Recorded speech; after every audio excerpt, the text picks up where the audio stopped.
ಇವತ್ತು ನಾನು ತುಂಬಾ ಸಿಂಪಲ್ ಆಗಿರುವಂತಹ ಬಾದಾಮ್ ಪೌಡರ್ ಮನೆಯಲ್ಲೇ ಹೇಗೆ ಮಾಡೋದು ಅಂತ ಹೇಳ್ಕೊಡ್ತಾ ಇದ್ದೀನಿ. ಹೊರಗಡೆ ತಂದು ಮಾಡೋದಕ್ಕಿಂತ ಈ ರೀತಿ ಮನೆಯಲ್ಲೇ ತುಂಬ ಸುಲಭವಾಗಿ ಮಾಡ್ಕೊಳ್ಳಿ. ಹಾಗೆ ಪರಿಶುದ್ಧವಾಗಿ ಆರೋಗ್ಯಕರವಾಗಿ ಮಾಡ್ಕೋಬಹುದು ಬಾದಾಮ್ ಪೌಡರ್. ಇವಾಗ ಬನ್ನಿ ಹೇಗೆ ಮಾಡೋದು ನೋಡೋಣ.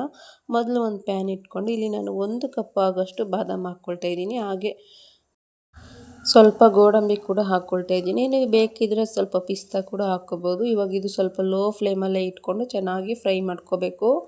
ನಾವು ಎಷ್ಟು ಚೆನ್ನಾಗಿ ಫ್ರೈ ಮಾಡ್ಕೊಳ್ತೀವೋ ಅಷ್ಟು ಚೆನ್ನಾಗಿರುತ್ತೆ. ಹಾಗೆ ಸ್ಟೋರ್ ಕೂಡ ಮಾಡ್ಕೋಬಹುದು. ನೋಡ್ಬೋದು ಬಾದಾಮ್ ಎಲ್ಲ ಈ ರೀತಿ ಸ್ವಲ್ಪ ಒಡ್ಕೊಂಡಿದೆ, ಚೆನ್ನಾಗಿ ಫ್ರೈ ಆಗಿದೆ. ಆದಷ್ಟು ಲೋ ಫ್ಲೇಮಲ್ಲೇ ಇಟ್ಕೊಂಡು ಫ್ರೈ ಮಾಡ್ಕೋಬೇಕು.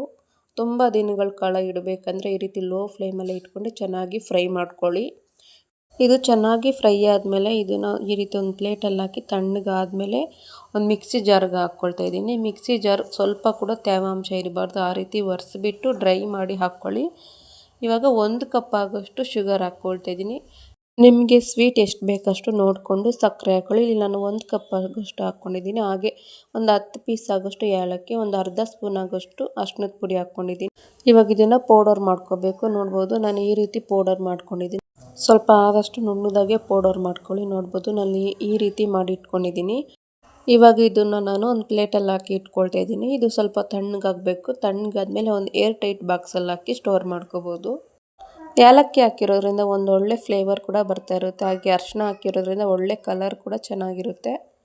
ಇವಾಗ ಒಂದು ಗ್ಲಾಸ್ಗೆ 1 ಸ್ಪೂನ್ ಆಗೋಷ್ಟು ಬಾದಾಮ್ ಪೌಡರು ಹಾಗೆ ಕಾಯಿಸಿ ಇಟ್ಕೊಂಡಿರೋ ಹಾಲು ಹಾಕ್ಕೊಂಡು ಮಿಕ್ಸ್ ಮಾಡ್ಕೊಳ್ತಾ ಇದ್ದೀನಿ. ತುಂಬಾ ಸಿಂಪಲ್ಲಾಗಿ ರೆಡಿ ಆಯಿತು ಬಾದಾಮ್ ಪೌಡರು. ಈ ವಿಡಿಯೋ ಏನಾದರೂ ನಿಮಗೆ ಇಷ್ಟ ಆಗಿದ್ರೆ ಪ್ಲೀಸ್ ಒಂದು ಲೈಕ್ ಮಾಡಿ, ನಿಮ್ಮ ಫ್ರೆಂಡ್ಸ್ ಆ್ಯಂಡ್ ಫ್ಯಾಮಿಲಿಗೆ ಈ ವಿಡಿಯೋ ಶೇರ್ ಮಾಡಿ, ನಿಮ್ಮ ಅನಿಸಿಕೆ ಅಭಿಪ್ರಾಯ ಕೂಡ ಕಮೆಂಟ್ ಮಾಡಿ. ಇನ್ನೂ ನಮ್ಮ ಚಾನಲ್ಗೆ ಸಬ್ಸ್ಕ್ರೈಬ್ ಆಗಿಲ್ಲ ಅಂದರೆ ಸಬ್ಸ್ಕ್ರೈಬ್ ಆಗಿ ಸಪೋರ್ಟ್ ಮಾಡಿ. ಧನ್ಯವಾದಗಳು.